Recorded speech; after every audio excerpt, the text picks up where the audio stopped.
अभी हम बात करेंगे रिलायंस जियो के आईपीओ के बारे में, ठीक है।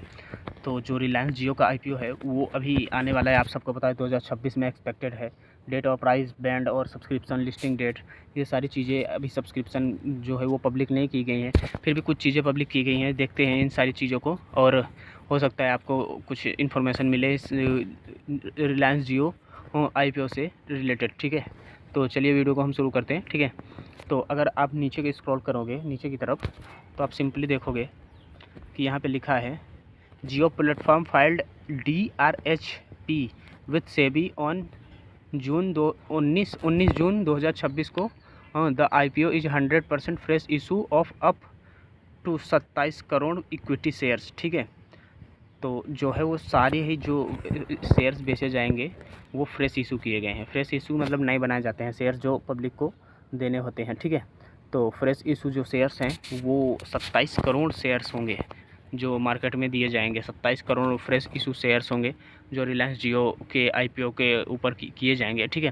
तो आइए कुछ नीचे और न्यूज़ देख लेते हैं। प्राइस बैंड, जो प्राइस बैंड रहने वाला है वो अभी and subscription date are not announce, अभी कुछ अनाउंस नहीं हुआ है, ठीक है। जो प्राइस रेंज रहने वाली है और सब्सक्रिप्शन डेट अभी अनाउंस नहीं हुआ है। This will be confirm after SEBI complete it's review. अभी सेबी के जो है कंप्लीट अभी रिव्यू में चल रहा है।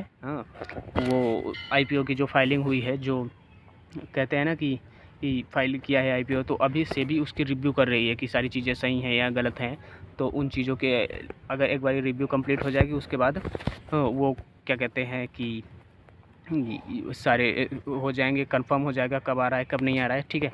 तो 30 दिन से लेके 75 दिन तक सेबी लगाता है अपने रिव्यू में, ठीक है। बाकायदे वो ठीक से टाइम लेके अपना जांच कर पड़ताल करते हैं, उसके बाद ही इन लिस्टिंग के लिए अप्रूवल मिलती है, ठीक है। तो आगे देखते हैं अगस्त या अक्टूबर, ठीक है। अगस्त में या अक्टूबर में आपको रिलायंस जियो का आईपीओ देखने को मिल सकता है, ठीक है। हाँ, तो अगस्त में हो गया, अक्टूबर में हो गया, रिलायंस डेट का आपका आईपीओ देखने को मिल सकता है रिलायंस जियो का, ठीक है। तो एग्जिस्टिंग रिलायंस रिजर्व कोटा, ठीक है। तो जो एम्प्लॉयज़ और क्या कहते हैं जो एग्जिस्टिंग शेयर होल्डर्स है जो पहले से रिलायंस का शेयर होल्ड करते हैं, उनको एक रिजर्व कोटा मिलेगा इन्वेस्ट करने के लिए, ठीक है। तो अगर आपने रिलायंस का कुछ शेयर्स ले रखे हैं या फिर आपके पास है तो आप उनमें से अप्लाई कर सकते हैं, क्योंकि आपको फिर एक अलग लेवल का मतलब रिजर्वेशन मिलेगा इस इन्वेस्ट करने के लिए, क्योंकि आप जानते ही हैं कि देश की इतनी बड़ी कंपनी का आईपीओ आ रहा है तो इन्वेस्टर्स की भीड़ तो लगेगी ही, और उन्होंने पहले से ही जो एग्जिस्टिंग शेयर होल्डर्स हैं उनके लिए क्या कहते हैं कि एक कोटा बना के रखा हुआ है। तो आइए देखते हैं। DRHP फाइलिंग डेट जो है वो 19 जून को हो गई है, ठीक है। इशू टाइप रहने वाला है 100% फ्रेश इशू रहने वाला है, ठीक है। टोटल नंबर्स ऑफ शेयर्स जो रहने वाले हैं वो 27 करोड़ शेयर्स रहने वाले हैं, ठीक है। जो टोटल शेयर्स रहने वाले हैं, फेस वैल्यू जो रहने वाला है वो 10 रुपये पर शेयर रहने वाला है। प्राइस बैंड अभी अनाउंस नहीं हुआ है, ठीक है। लॉट साइज़ भी अनाउंस नहीं हुआ। लिस्टिंग एक्सचेंज रेट जो है वो ऑफकोर्स NSE और BSE दोनों पे रहेगा, ठीक है, ठीक है। और आईपीओ ओपन आईपीओ क्लोज वो भी अनाउंस नहीं हुआ है। हाँ, लिस्टिंग डेट भी अनाउंस नहीं हुआ है। रजिस्ट्रार है जो वो के फाइनेंशियल टेक्नोलॉजीज़ हैं, ठीक है, के फाइनेंशियल टेक्नोलॉजीज़, ठीक है। प्रमोटर रिलायंस इंडस्ट्रीज़ है। प्रमोटर होल्डिंग प्री इशू है वो 66% है, ठीक है। प्री इशू EPS है 33.62 रुपये, ठीक है। QIB कोटा है अप टू 50% नेट इशू, ठीक है। ये सारी चीज़ें आप ध्यान रखिए। रिटेल कोटा है एटलीस्ट 35%, हाँ, net issue of net issue, ठीक है। जितना किया जा रहा है उसका 35% रिटेलर्स के लिए रखा गया है, ठीक है। HNI कोटा है वो 15% ऑफ नेट इशू, ठीक है।